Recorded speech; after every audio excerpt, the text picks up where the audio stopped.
In the bitter cold, wandering along the riverbanks, looking for somewhere to sleep or something to eat. That's the harsh reality for this pocket of the population who live in the shadows of the southern tier. To truly understand what it's like to be homeless, just take a walk in the shoes of Cole Rose. You can sleep in the park, in your car, if you have one. Underneath the bridge, laundromat.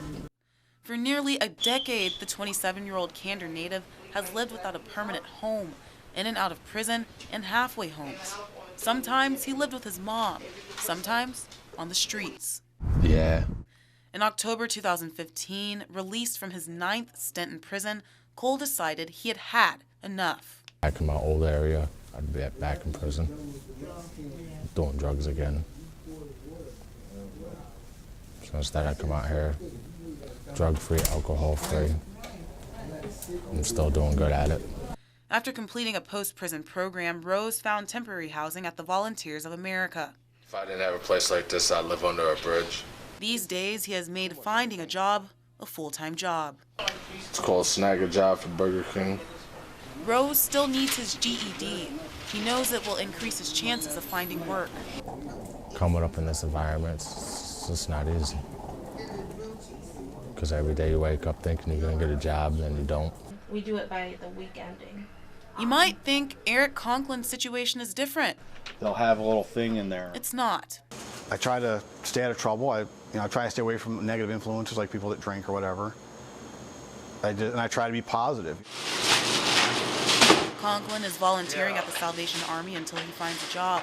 He too lives at the VOA. That's right. It's kind of a shock when you actually realize you have no place to go. And you wander around, you look for some place to go. Where do you go? You don't have money, you don't have a job. The recovering alcoholic has been clean and sober for 2 years and says his drinking brought him to where he is today. It's very hard to find work. When you're an alcoholic, you have a lot of breaks in your employment. And you can't explain those. Conklin has faced his share of tragedy. My house burned down at one time. I had absolutely nothing. Conklin and Rose were able to find temporary shelter, but not everyone does. That's why one group comes out to places like this one, actively looking for those without a shelter. Homelessness doesn't have a face. It's invisible. You will look at someone and you can't tell that they're homeless by looking at them. The Coalition for the Homeless of the Southern Tier has a tough task tracking down and putting a number to a small segment of the community whose lifestyle keeps them off the grid. This is home for a while. From November to June, its shelters and agencies have made a promise to provide shelter to anyone looking for a warm place to sleep. Other programs offer other services and essential life skills. They also try to end the stigma of homelessness. Most of us are about one paycheck away from being homeless. People with goals and plans, just like everyone else. I want to be able to have a family, have some kids, house, things like that.